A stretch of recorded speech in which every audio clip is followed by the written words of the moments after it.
Bonjour, bonjour à tous, on est vendredi, les bien-aimés, et nous sommes sur notre rubrique de témoignages.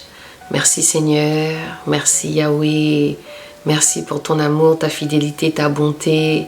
Merci encore de faire en sorte que nous retrouvons encore aujourd'hui, Papa, pour ce témoignage que tu vas toi-même encore porter par ma bouche, que tu me guides, Yeshua.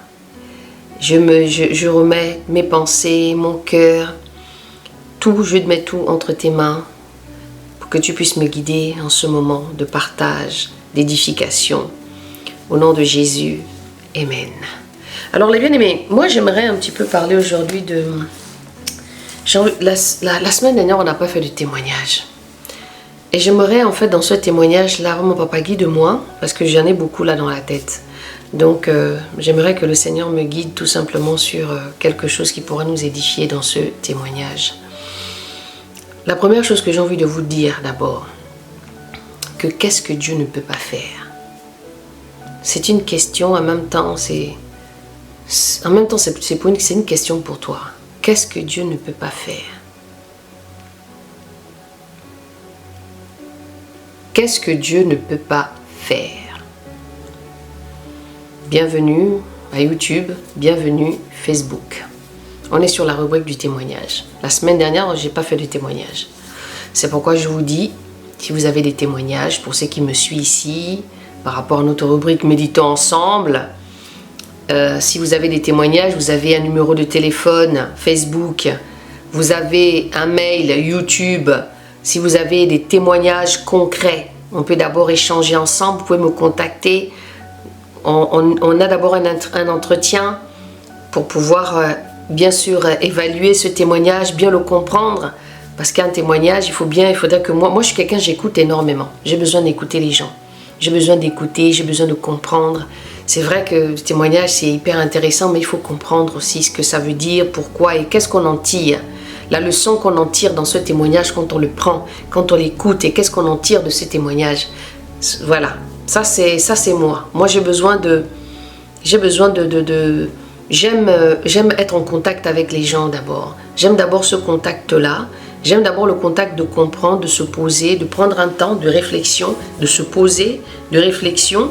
Moi après j'écoute le témoignage. Une fois que j'écoute ce témoignage, je prends la leçon qui est tirée. Et maintenant, si la personne veut lui-même faire son témoignage, il peut lui-même expliquer son témoignage avec ses mots, bien sûr. Ou bien, vous pouvez me le communiquer, ce témoignage, et moi, je l'écoute, on échange, on discute. Et puis après, je le partage de la manière dont je l'ai entendu. C'est pourquoi je vous dis que ne négligez pas les faibles commencements des uns et des autres. D'accord? Voilà. Merci Seigneur en tout cas. C'était juste une petite parenthèse que je vais refermer. Donc je vous disais tantôt que qu'est-ce que Dieu ne peut pas faire? Yahweh, Yeshua, Jésus-Christ, qu'est-ce qu'il ne peut pas faire? La Bible dit que sa main est tellement grande. Qu'est-ce que Dieu ne peut pas faire? Aujourd'hui nous sommes en train de lire Bereshit et on voit ce qu'il a fait. Il a créé le ciel, il a créé la terre, il a créé des lampadaires, il a créé des luminaires, il a créé les animaux. Il est descendu, il a créé Adam. Il a fait dormir Adam parce qu'il a dit à Adam, il n'est pas bon qu'un homme soit seul, que l'homme soit seul, donc que Adam soit seul. Il le prend, il endort, il enlève une côte, il referme, il part, il revient, Ève. Qu'est-ce que Dieu ne peut pas faire? Qu'est-ce que Dieu ne peut pas faire que vous, aujourd'hui, vous allez continuer à être dans une réflexion personnelle, vous allez continuer à douter de Dieu, vous allez continuer à peut-être vous fâcher avec le Seigneur, vous allez continuer à dire par exemple, vous allez peut-être essayer de l'aider. On n'aide pas le Seigneur. C'est pourquoi il y a cette rubrique-là, la rubrique de Méditons ensemble. C'est pourquoi le Seigneur a permis aujourd'hui que je rentre dans les fondamentaux pour pouvoir partager la lecture avec vous. Yahweh est grand. Il est tellement grand et il est infiniment grand. Yahweh ressuscite les morts. On dit qu'il ressuscite les morts. Et nous avons vu l'exemple avec Lazare. on a vu l'exemple aussi avec lui-même. Il est mort, il est ressuscité le 3e jour. Yahweh a guéri les paralytiques. Il a ouvert les yeux aux malades. Qu'est-ce que Yahweh ne peut pas faire? Quelle est la maladie qu'il ne peut pas soigner? Quelle est la restauration qu'il ne peut pas te faire à toi, toi qui me regardes aujourd'hui là? Qu'est-ce qu'il ne peut pas faire? Moi, j'aimerais que chacun de nous prenne conscience ici que Dieu est capable. Donc toi, quand tu pries, tu dis oui Seigneur, me voici devant toi, je sais que tu vas me donner des enfants, je sais que tu vas... Parce qu'il y en a certains qui croient seulement quand ils veulent les enfants, ils veulent se marier.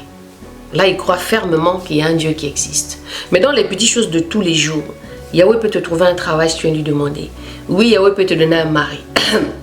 Oui, Yahweh peut te donner des enfants. Il est capable de tout. C'est pas un Dieu qu'il faut limiter. La Bible dit que sa main est tellement grande. La main de Dieu n'est pas petite. Hein. Elle est tellement grande. On dit à chaque fois, il est grand. Il est infiniment grand. Ce sont les chants, des fois qu'on écoute, que moi j'écoute. Qu'est-ce que Dieu ne peut pas faire? Qu'est-ce que Yeshua ne peut pas faire pour toi? Que toi aujourd'hui tu te dis, non, moi je n'ai plus. Qu'est-ce que Dieu ne peut pas faire? Il est capable de te blesser, il est capable de te guérir. Yahweh est capable de te sortir de toutes les situations possibles. Je vous ai donné mon témoignage ici. Hein. Je vous ai dit que moi je buvais. Le Seigneur, je l'avais déjà dit que quand le Seigneur est venu me chercher, c'est lui-même qui est venu me chercher. C'est pourquoi j'ai dit souvent que c'est malheureux. On n'est pas obligé de venir vers Dieu quand on est malade. En fait, je dis ça pour toi. Hein. Tu n'es pas obligé de venir au Seigneur parce que tu es malade. Tu n'es pas obligé de venir au Seigneur parce que tu veux te marier. Tu n'es pas venu au Seigneur, tu n'es pas obligé de venir devant le Seigneur parce que tu es dans une situation où personne ne te comprend, mais tu as été rejeté par les uns et les autres pour venir vers lui. Non. Dans cet état où tu es là, en bonne santé, je te donne l'occasion de le faire par sa grâce. Voilà où tu es là, tu es en bonne santé, tu rigoles, tu te lèves le matin, tu vas travailler, tu embrasses tes enfants. Tu es peut-être marié, tu es peut-être en projet de mariage. D'accord? Personne ne t'empêche de venir vers lui là maintenant. Dans cet état où il n'y a rien de spécial dans ta vie, quoi. Mais la spécialité, mais le spécial que tu as ici, que j'aimerais mettre en avant, c'est la santé qui te donne tous les jours encore. La santé de toi, la santé de peut-être tes enfants, la santé de tes parents, mais de toi-même d'abord. Qu'est-ce que Dieu ne peut pas faire? Yahweh est venu me chercher. J'étais rentrée dans une spirale où j'étais alcoolique, où je buvais tous les soirs. Il n'y avait pas un jour où je ne pouvais pas boire. Parce que j'avais des problèmes. J'avais des problèmes, Armel avait des problèmes. J'avais des problèmes. Pour tout le monde qui est ici, vous savez que moi, pour certains, voilà, j'étais mariée.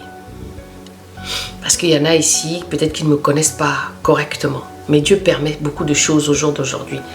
En 2022, début 2023, le Seigneur veut peut-être que vous appreniez un peu plus à me connaître. Mais encore une fois, je ne dirai pas tout ici. Je dirai ce que j'ai à dire et puis le reste, voilà. Vous savez, aujourd'hui, on parle beaucoup de choses ici. Hein. J'entends ici et là, la violence et tout ça. Peut-être que je ne vous ai jamais dit ça, mais vous savez, moi, j'ai été soumis à la violence conjugale. Donc, je la connais, la violence conjugale. Sauf que le Seigneur n'a pas permis encore que je vienne en parler tout le temps. Mais j'ai une page où je parle de long en large de la violence conjugale, de ce que ça fait chez une femme, la femme qui subit ça. Il y a aussi des hommes qui sont aussi violentés par des femmes, qu'on n'en parle pas beaucoup. Mais après, ce n'est pas le débat. Le Seigneur m'a appris à pardonner. Il m'a appris à pardonner la personne qui m'a fait la violence là. Vous savez que j'ai une fille pour certains. Ma fille a 13 ans aujourd'hui. J'ai subi ça. Et quand le Seigneur est venu me chercher, le Seigneur m'a... Vous savez, il ne faut pas confondre oublier et pardonner.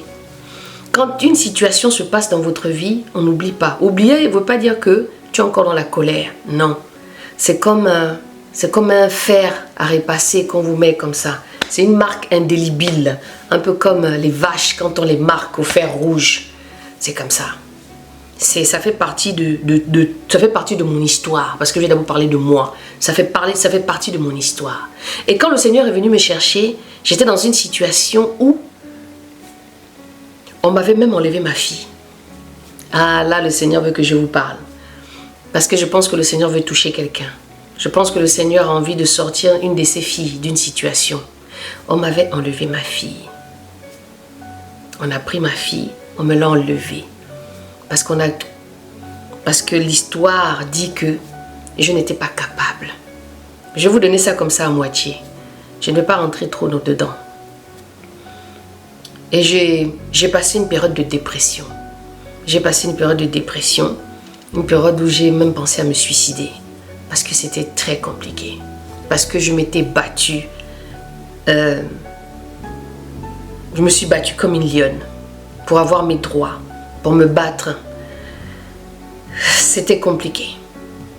C'est pourquoi aujourd'hui, quand je regarde un peu tout ce qui se passe à gauche et à droite, je me dis, j'ai appris à connaître l'homme violent. J'ai appris à connaître aussi, de comprendre. Parce que moi, j'ai passé 2 phases dans cette histoire.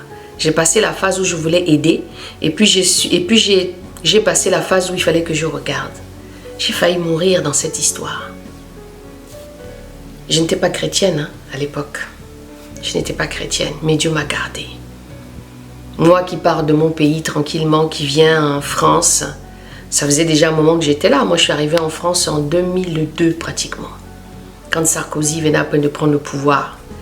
2002, je suis arrivée en France. Et donc, toutes ces choses se passent. Hein?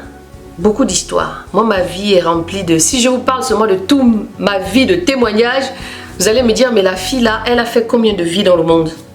Dans ce monde-là. Tant que nous vivons là, on a des choses qui se passent. Alors que je voulais seulement aimer. Je voulais juste aimer. Je voulais juste être heureuse comme tout le monde. Et puis cette chose-là, elle est arrivée à moi. C'est pourquoi j'ai envie de dire à une sœur ici que tu n'es pas chrétienne. Il faut faire attention. Le mariage n'est pas une fin en soi. Se marier là, ça ne veut pas dire que ça y est, c'est bon. Non seulement en étant chrétienne ou en n'étant pas chrétienne. Bien sûr, je ne mélange pas tout le monde. Tout le monde n'est pas méchant. Mais il faut prendre beaucoup le temps parce que les pervers narcissiques, ils sont nombreux.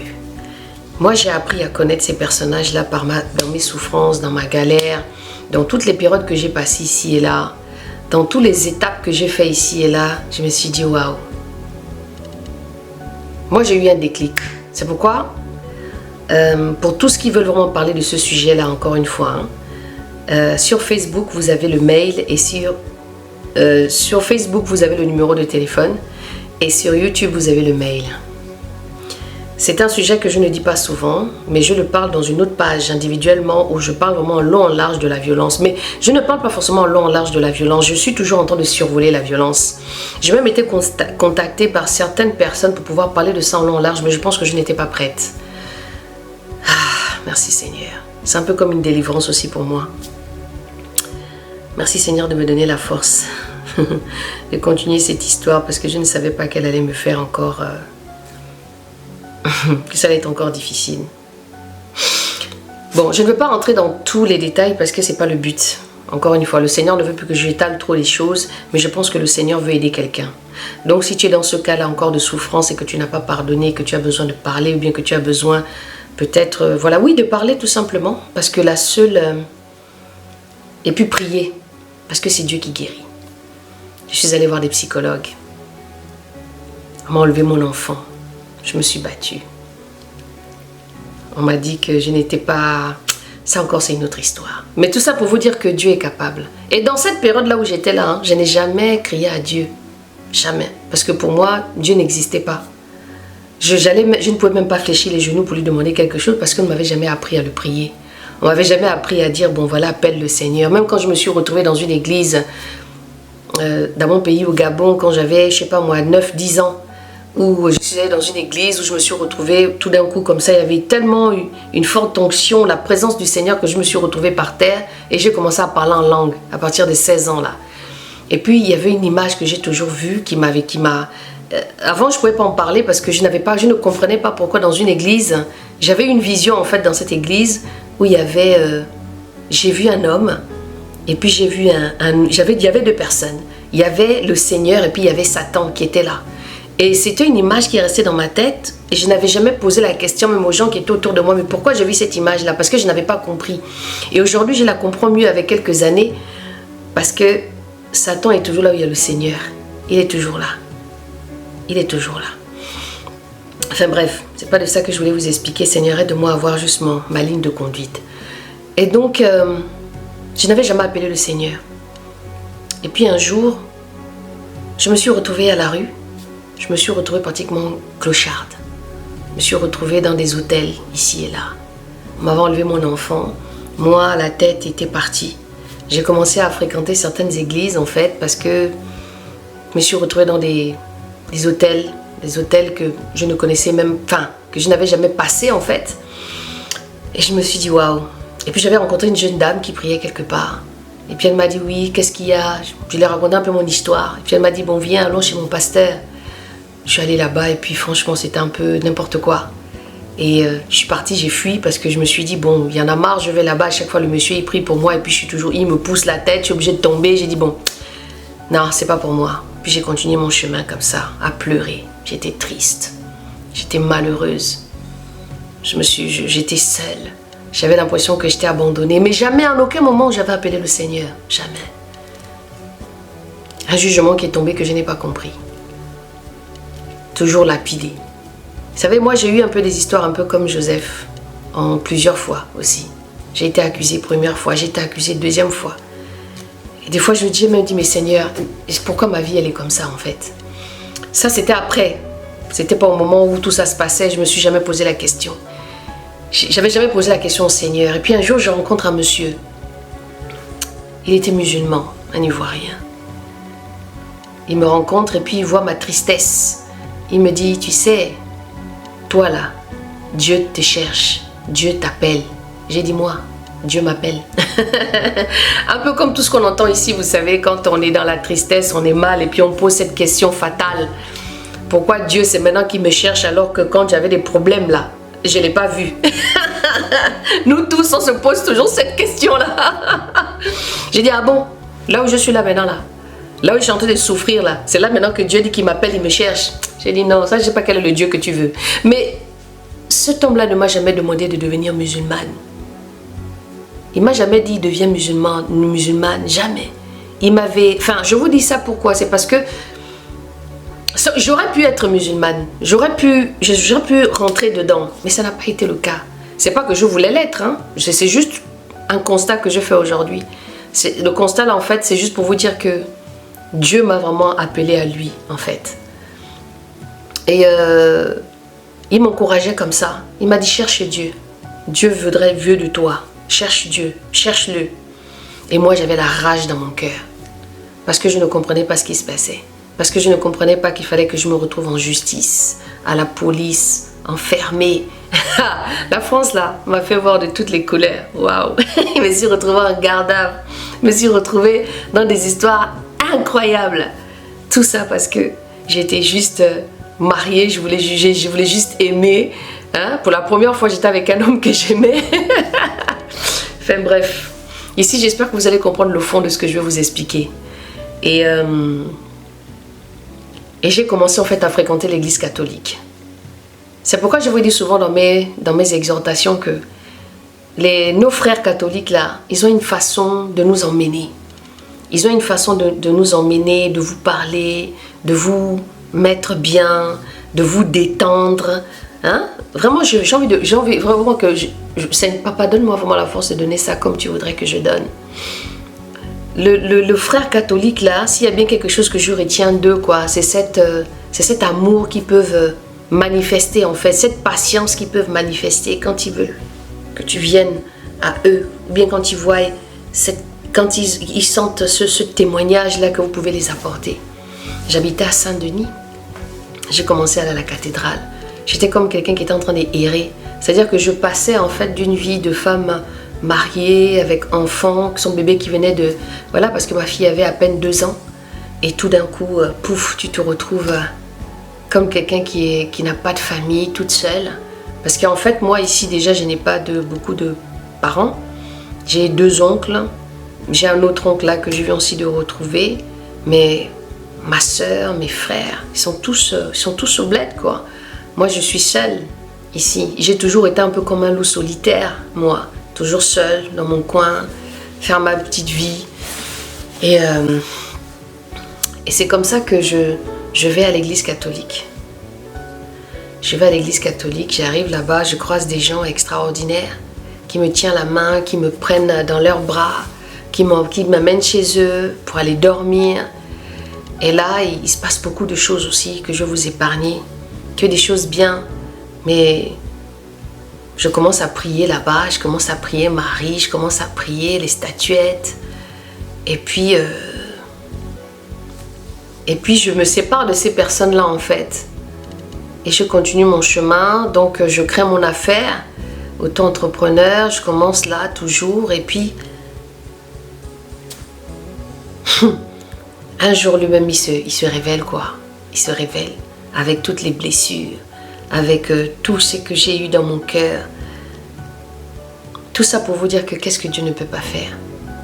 Le Seigneur m'a appris à pardonner. Le papa de ma fille, aujourd'hui, je peux vous dire, il y a encore 2 ans, malgré tout ce qu'il a fait. Ici, je ne veux pas... J'ajuste, hein, parce que dans les séparations, dans certaines choses, il y a toujours...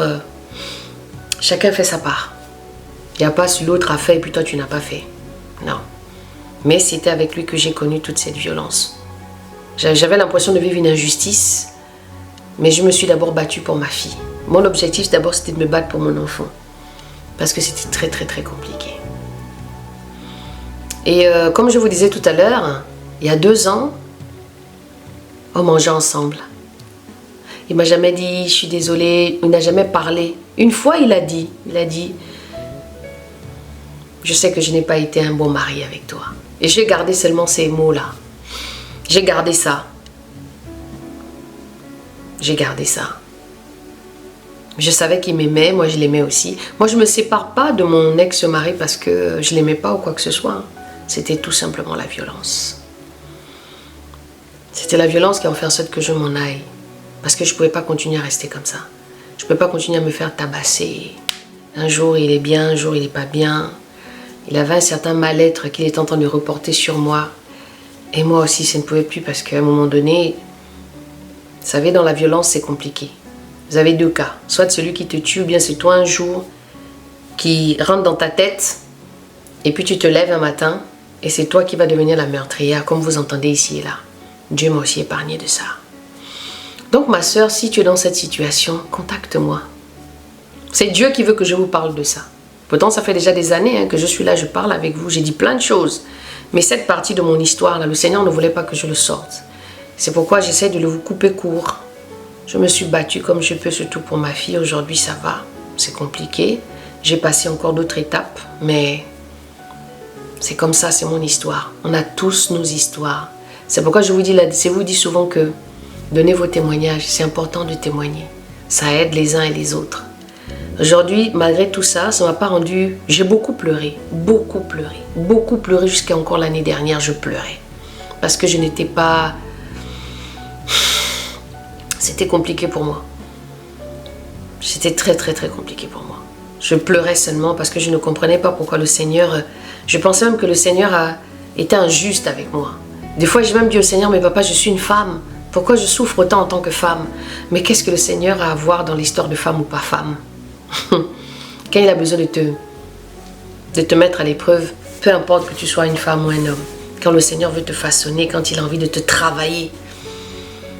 Et c'est comme ça que aujourd'hui je suis la femme que je suis. Le Seigneur m'a sorti de beaucoup de choses. Il m'a délivré de l'alcool. Moi j'étais quelqu'un qui voulait me tatouer partout, moi avec l'onglerie. Je voulais devenir, je faisais du nail art, du pro paint, de tout ce qui consistait en fait l'onglerie. Et moi, pour moi, je voulais me tatouer partout. Je voulais être cet artiste-là un peu barré qui voulait en fait rentrer dans son univers, quoi. Et le Seigneur est venu me sortir de là, mais vraiment comme un arbre. Comme il m'a déraciné, en fait, de là où je voulais rentrer. Et il m'a arraché de là. Il m'a délivré de l'alcool. J'ai passé 5 ans de sevrage par le Seigneur. J'avais commencé à fumer. Moi, j'ai toujours voulu fumer. J'ai toujours voulu fumer la cigarette. Je trouvais ça fun. Je trouvais ça super d'avoir une cigarette et tout. Et le Seigneur est venu m'enlever ça. Il m'a enlevé ça. Instantanément, je suis allée, je me suis baptisée, j'ai donné ma vie au Seigneur et le Seigneur m'a délivrée. Donc, c'est pour vous dire que qu'est-ce que Dieu ne peut pas faire? Ayez confiance en lui. Encore une fois, hein, si ton histoire, si tu te retrouves dans ce que je suis en train de te dire, moi aujourd'hui j'ai 45 ans. 45 ans j'ai au jour d'aujourd'hui. Je n'ai pas 20 ans, je n'ai pas 30 ans, je n'ai pas 40 ans, j'ai 45 ans. L'année prochaine, là, je vais avoir 46 ans. Donc j'ai une petite cinquantaine d'années qui commence à me pendre au nez ici, là. Donc vous voyez bien que j'ai quand même beaucoup d'expérience là au jour d'aujourd'hui déjà avec le Seigneur et puis dans ma propre vie personnelle. C'est pourquoi j'ai peut-être cette petite maturité que j'ai aujourd'hui. J'ai passé des étapes.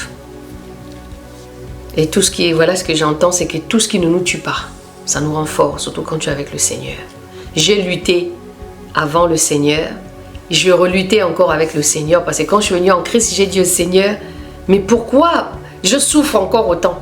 Parce que moi aussi, je pensais que quand j'allais venir devant le Seigneur, quand je l'ai accepté, je me suis dit que toutes ces histoires-là, ça allait terminer. Mais je suis encore retournée encore dans un autre engrenage où le père de ma fille a commencé à me combattre aussi dans la chrétienté que j'étais rentrée en étant disciple de Jésus. Il a commencé à me combattre, il a commencé à me menacer. Encore une fois. Et ça a suscité beaucoup de peur dans mon cœur. Peut-être que tu es dans ce cas. Peut-être que tu vis aussi cette même chose-là que moi. C'est pourquoi je vous dis que qu'est-ce que Dieu ne peut pas faire? Et j'ai posé au Seigneur que papa, pourquoi? Pourquoi tu m'as enlevé mon enfant? Le Seigneur m'a dit, c'est parce que tu l'aimais trop. C'est-à-dire que le Seigneur peut t'enlever même ton enfant. La Bible dit que si tu aimes plus ton fils que moi, tu n'es pas digne de moi. Si tu aimes plus ta mère que moi, tu n'es pas digne de moi. C'est là où ce verset-là a pris vie. Et quand le Seigneur m'a dit ça, j'ai dit ok, d'accord. Et j'ai commencé à vivre pleinement ma vie de chrétienne. Avec toutes ces blessures-là, et le Seigneur a commencé à guérir. Le Seigneur a même fait que j'aille vers le père de ma fille, qui m'avait fait autant de mal, pour aller lui demander pardon de la femme que j'ai été. Est-ce que vous comprenez ça? Le Seigneur m'a fait faire des choses. Je l'ai fait, mais il n'a jamais compris la démarche. Enfin bref. Merci Seigneur pour la délivrance. Je crois que ça va t'aider, tout ce que tu as entendu ce soir. Tout ce que tu as entendu là aujourd'hui, là, ça va t'aider. Donc, Dieu est capable de beaucoup de choses. Tu ne peux pas rester là où tu es là comme ça. C'est bien le mariage, mais si dans ton mariage, il y a de la violence, tu peux toujours te séparer un peu pour aller dans la famille, pour aller consulter les parents, aller discuter, aller voir. Il ne faut pas rester dans la violence, c'est pas bon. Sous prétexte que plein de choses, non. Non. Donc, ce sont des choses que j'ai toujours parlé un petit peu dans le secret avec mes proches ou avec des petites sœurs que je rencontre à gauche, à droite, que le Seigneur permet que je puisse accompagner dans la marche. Aujourd'hui, le Seigneur veut te faire aussi en bénéficier. Pour te dire que tout est possible à celui qui croit. Tout est possible à celui qui croit. Chacun a son histoire. Mon histoire peut être la tienne. C'est pourquoi je dis souvent que donner les témoignages pour pouvoir avancer. Pour que chacun de nous aussi, ça nous aide. Ça nous aide aussi. Donc voilà un petit peu ce que je pense que le Seigneur a voulu que je vous donne ça ce soir. Donc qu'est-ce que Dieu n'est pas capable? Dieu est capable de tout. Il n'est pas seulement capable de te donner un mari, des enfants, le travail et tout le reste. Vous ne limitez pas Dieu. Dieu est tellement grand. Il est capable de te sortir des situations où toi-même tu vas te dire mais c'est pas possible. Il est dans les petits détails aussi. Le Seigneur n'est pas forcément dans les grandes là, ce que vous cherchez là. Des fois c'est juste la fidélité seulement avec lui.